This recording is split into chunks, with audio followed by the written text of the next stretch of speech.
Skydiving is a new sport on the horizon that has already taken its place right up there with the more popular rugged ones. Today, more than 100,000 men and women have made a hobby out of stepping into space, falling free as they wing like a bird, then finally shooting back to Earth.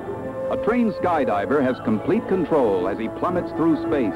With an arm or a leg, he can somersault, turn, and glide while he zooms earthwards at 120 miles an hour. However, there is little relative sense of speed.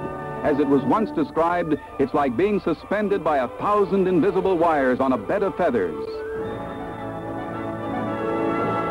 A pilot chute, of course, pulls out the main chute, and sometimes it hesitates. This would give you a few bad moments until it finally opens. He dropped 800 feet after pulling his ripcord. Normally, he would have fallen only 250 feet.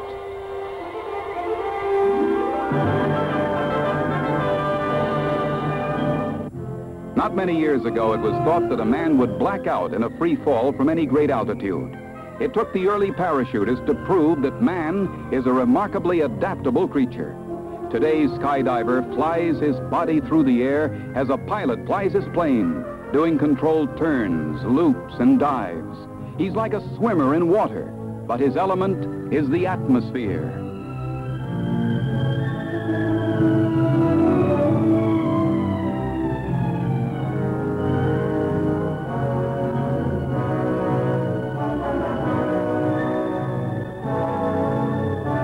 From 7,000 feet, a skydiver has 30 seconds for aerial hijinks before floating down to Earth. It is a half-minute packed with exhilaration and thrills.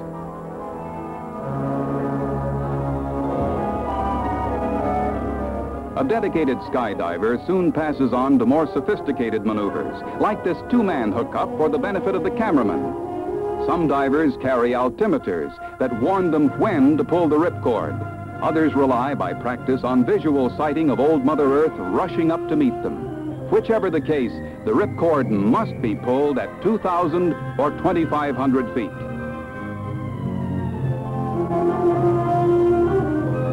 Most skydivers belong to parachute clubs, and they pick their shooting partners as they would for a round of golf. Some games are like space-age versions of Ring Around the Rosie.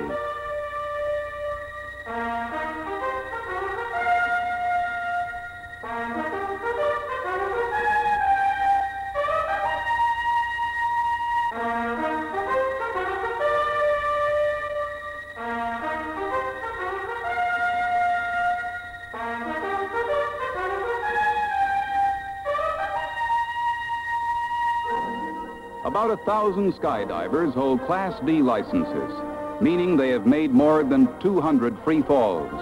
Note how wind pressure contorts his face as he joins in a high-flying game of snap the whip. Precision like this takes an expert, and an expert is only made by practice. Remember, all this horseplay takes place in less than a minute. Then it's back to Earth, repack the chute, and aloft once more.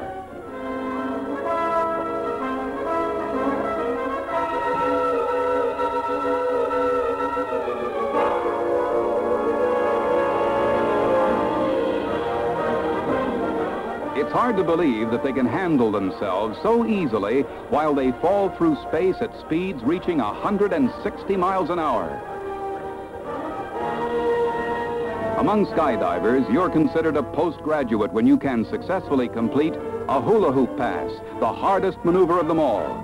Just as it takes two to tango, both men must time their actions to a fraction of a split second. He's through, but whoops, he got hung up. The hoop holder has the more difficult role. With little use of his arms to guide him, he must maintain position with body and legs.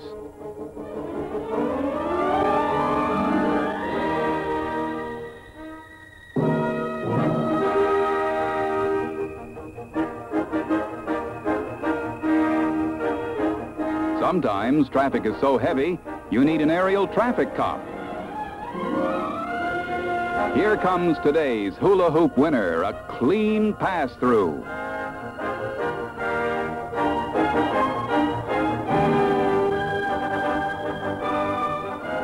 There is a great similarity between the skydiver and his earthbound counterpart, the springboard diver. Both are judged on style and performance.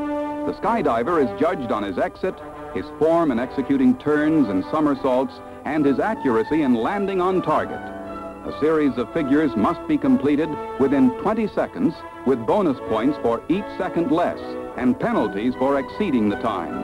On completing the maneuvers, the jumper must again assume the stable free fall position.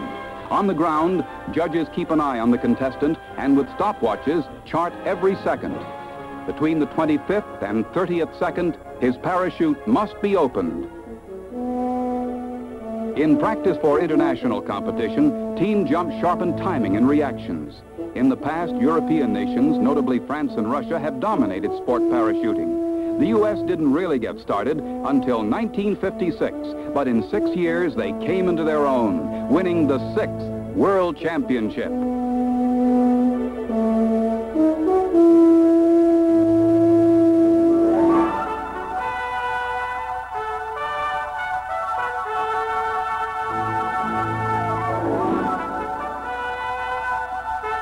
In 3 years, more than 18,000 jumps were made, including 2,000 first jumps by students. There were 45 student injuries, the worst a fracture, the least a bruise. It appears that there is more danger on your neighborhood ski slope. Safety comes through careful supervision of the tyro and the quick elimination of aerial hot rodders. Members of the Parachute Clubs of America are proud of their record, which attracts more and more sport chutists each year. So next time you see a multicolored chute blossom in the sky, remember that the jumper is probably safer than the motorist who ventures forth for a Sunday drive.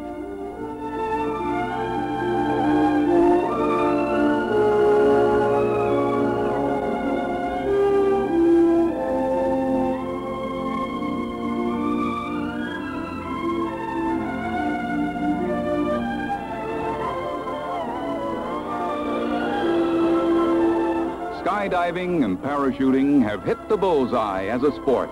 Now man explores the sea with scuba equipment and probes the skies with his parachute. He is no longer content to remain an earthling while there are new frontiers of space to conquer. Probably no better definition of parachuting can be found than that used by the Parachute Club of America. The sport of space for the age of space. Or we might add, the sport with unlimited horizons.